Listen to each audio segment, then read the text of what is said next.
पूजनीय संत समाज देवी और देवता सुने समझे विचार करे और अपना कल्याण करे।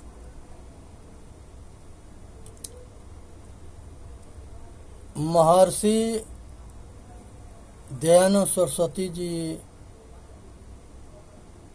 एक बेर राय बरेली में प्रवचन कर रहे थे, तो वहाँ पर जो है एक पुलिस अधिकारी थे, उनका भी ड्यूटी वहाँ पर था। उनका लड़का जो है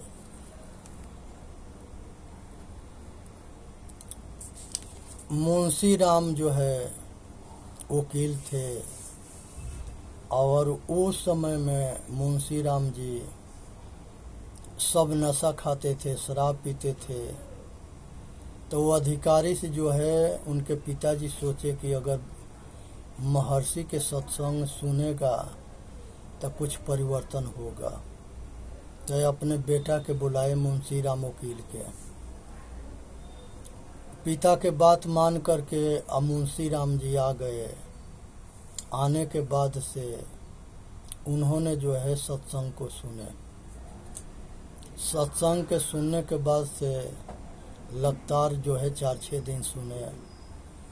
उसके बाद प्रश्नोत्तरी करते रहे, और मुंशी राम जी के पीछे के संस्कार बड़ा प्रबल था, वो जग गया। जब पीछे के संस्कार जगा तो वो जो है महर्षि दयानंद सरस्वती जी के शिष्य बन गए, और ऐसा रंग चढ़ा कि वही मुंशी राम जी जो है महर्षि श्रद्धानंद सरस्वती हुए। महर्षि श्रद्धानंद सरस्वती कांग्रेस के नेता भी हुए। ये वही महर्षि श्रद्धानंद सरस्वती है जो दिल्ली के जमा मस्जिद पर वेद मंत्र के पर भाषण दे रहे थे।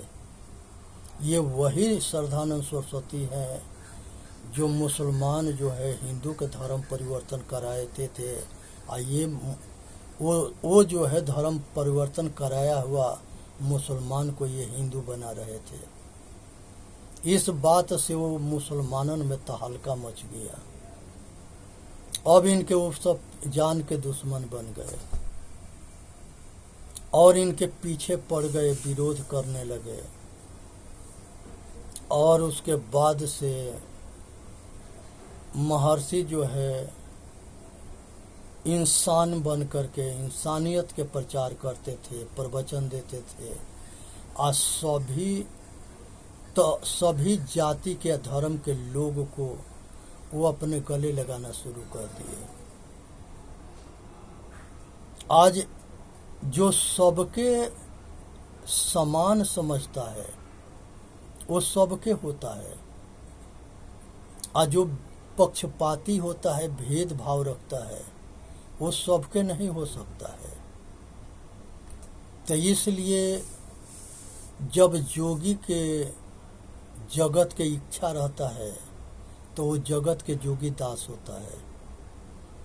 आज जब संसार के सब इच्छा के त्याग कर देता है तो वो जगत के गुरु होता है, आज जगत उसके शिष्य होता है।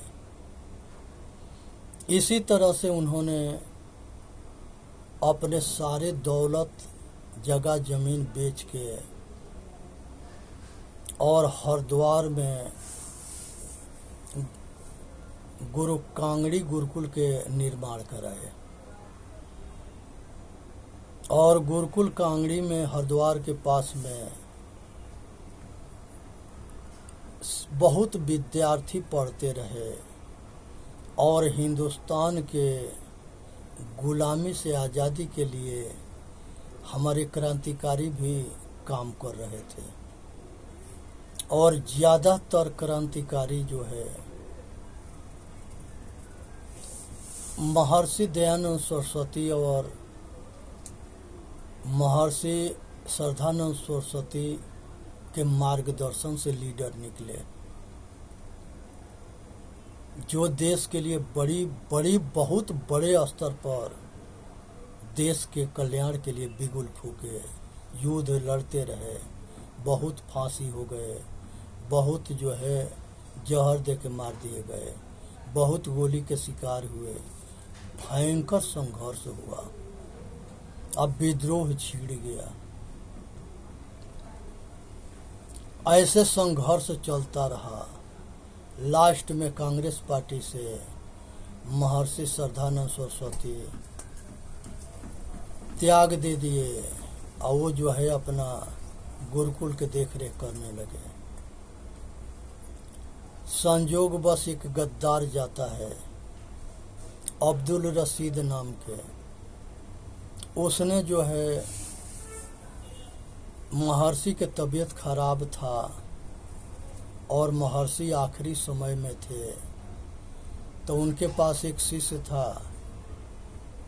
तो अब्दुल जो है जब अब्दुल रशीद जो है पहुंचा, बहाना किया कि महर्षि श्रद्धानंद सरस्वती जी से मिलने जा रहे हैं, और मिलने के बहाने जा करके वहाँ पानी मांगा। तो महर्षि के जो शिष्य थे वो अब्दुल रशीद के बैठा करके पानी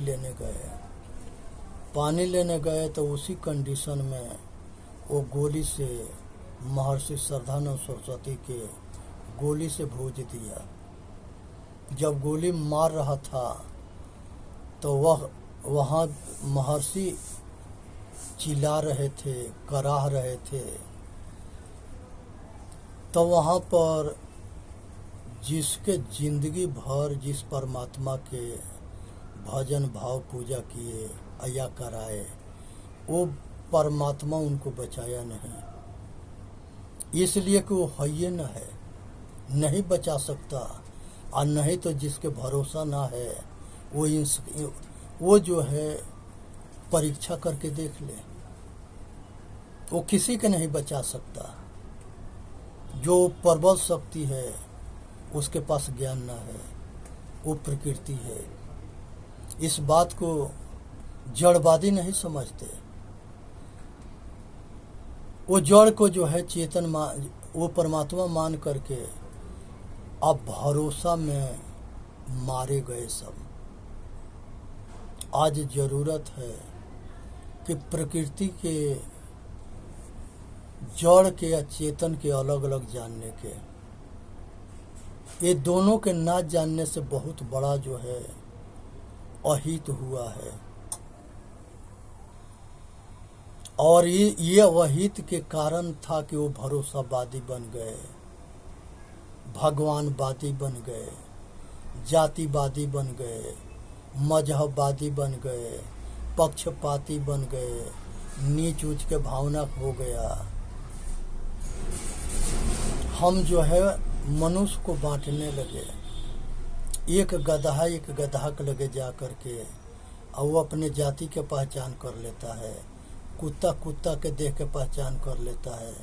लेकिन आदमी सबसे गिरा हुआ है जो पूछता है कि तू कौन जात है, कहाँ से आया है, क्या काम है। ये नहीं समझता कि जैसे हम मनुष्य हैं वैसे सामने वाला मनुष्य है, और जैसे हमके दुख सुख होता है वैसे सामने वाला के दुख सुख होता है। तो हम अपने जैसे समस्या को सुलझाते हैं, उम्मीद रखते हैं कि कोई हमारा सहायता कर दे, वैसे हमारे सामने कोई है तो उसके सहायता हम भी करें। ये ना समझता है। संसार में हाथी जो है बहुत बलवान होती है, हाथी बहुत ज़्यादा खाना भी खाती है, लेकिन हाथी के दो दांत होता है, एक दिखाने के अलगा और एक खाने के अलगा। जिस दांत से वो खाती है वो दिखाने वाला दांत से ना खाती है, जो दो हाथ के दोनों साइड में निकला रहता है। वो जिस दांत से खाती है वो छोटे छोटे दांत होते हैं, वो अंदर होते हैं। उसी तरह से ये संसार है, जैसा दिखता है वैसा है नहीं। ये प्रकृति और पुरुष दोनों सत्य है। पुरुष में पुरुष जो है प्रकृति से भिन्न है। जो सबको जानता है वो चेतन है, और जो दृश्य देखने में आता है वो जड़ है। इसी बात को आज ले सब ना समझ पाए। वो जड़ और चेतन दोनों के खिचड़ी बना लिए, अब बकवास करके आपस में लड़ते मरते रहे। जिसके मौका लगता था वो दूसरे धर्म के आग लगा के जला देता था। जैसे मछली है, बड़ी मछली छोटी मछली के खा जाती है, ऐसे ही जो बड़े समाज इस्लाम है, यहूदी है, पारसी है, कम्युनिस्ट है, इस्लाम जो है धर्म परिवर्तन सबसे ज़्यादा कराया और सबसे ज़्यादा नरसंहार किया। कहता था कि हमारे कुरान में लिखा है कि गैर मुसलमान के मारो काटो धर्म परिवर्तन कराओ और उसको खाओ। यही हमारा धर्म है, उसी के जन्नत होता है। उसको ये नहीं समझ में आता कि ये शब्द मिलावटबाजी है। जो देवता के गुरु था शुक्राचार्य,